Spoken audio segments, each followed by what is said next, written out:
Okay, we're going to be coming up on my brother's tree stand. It's kind of a nice spot. I was questionable at first. I thought he could have picked a better spot, only because there was a lot of tree limbs and pine trees in the way of getting into that spot, and a lot of your line of sight was pretty much just this field. He could hit the backwoods line over there.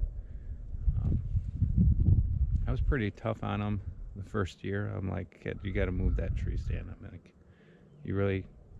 out of all the trees, that's the one you picked. So I got up in it last season early, and I ended up having a buck walk directly under that tree stand while I was in it. And after that, I'm like, and I had no shot, none. One, he was too close, and two, there was just too many limbs in the way.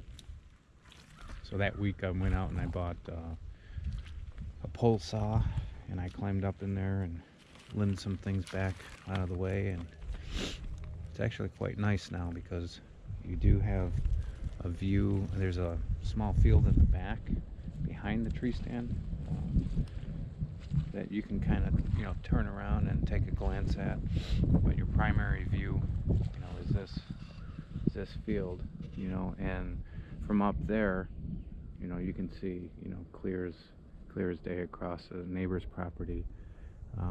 I've actually sat and watched them move just inside that tree line.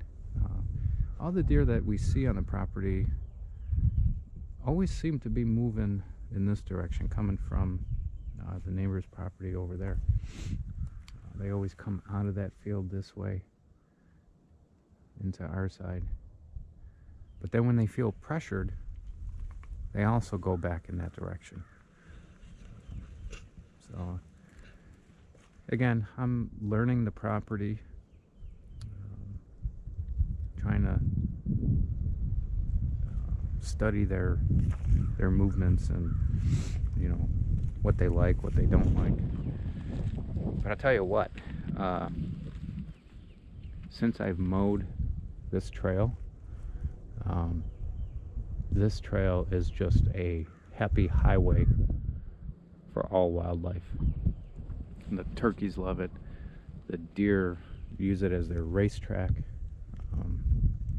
We see coyote prints and fox running up and down the trail that I cut in. So it's true. I think that the animals do like to take the path of least resistance in most cases. So this is some of the debris that I cut down from the tree stand when I was up there last year. I'm gonna get in here this spring and clear up some of this here.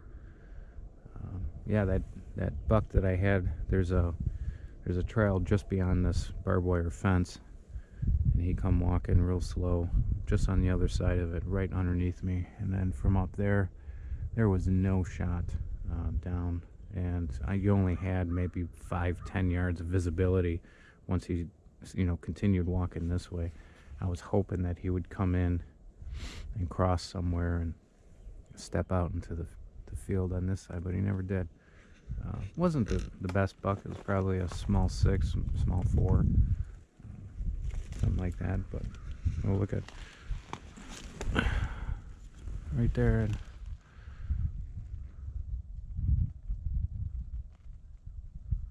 it's all tore up. It's just a little buck, a little guy. I'm stepping in here, maybe seeing if he'd choose one of these trees and knock his rack off.